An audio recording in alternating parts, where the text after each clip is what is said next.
Florida Congresswoman Paulina Luna. Congressman, what kind of effect are these politicians having on ICE operations when they're trying to get arrested?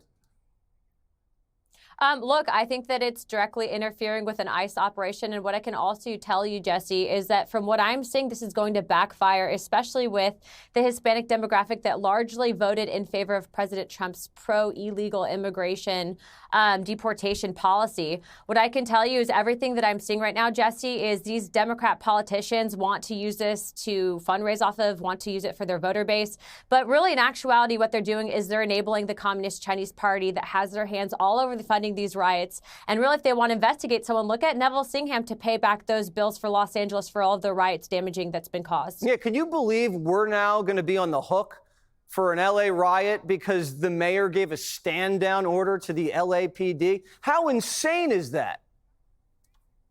It's completely insane, Jesse, but what I will also tell you is that Congress isn't going to vote for them to get a refund for that funding, that they actually helped to cause more of damage for the people of Los Angeles. What I can tell you, Jesse, is that Neville Singham is actually the one that's been bankrolling all these operations, and that's why Congress is investigating them. Good. And they shouldn't pay a dime.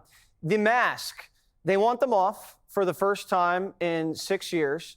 Maybe the ICE agents should just say they're trying to stop the spread.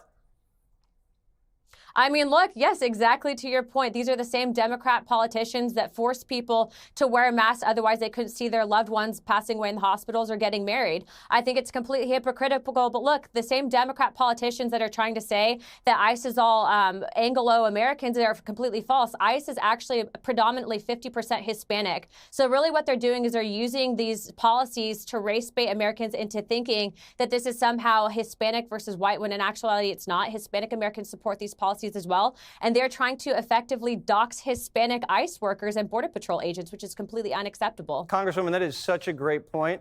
I'm glad you said that, because I'm going to steal that point and tell Jessica tomorrow on the 5. When men 50% of Border Patrol is Hispanic. Right. I mean, it's a great point. They're putting their lives in danger. Federal workers who they're there to protect, they say. When men cry at work, or when men cry on national TV like Senator Padilla, is that an attractive look? No. In fact, I think he's suffering from low T, especially thinking that he actually lunged at a woman, which is why he was apprehended. Right. Could you imagine if a Republican senator lunged at a female cabinet secretary and started screaming at her? It would be the war on women all over again.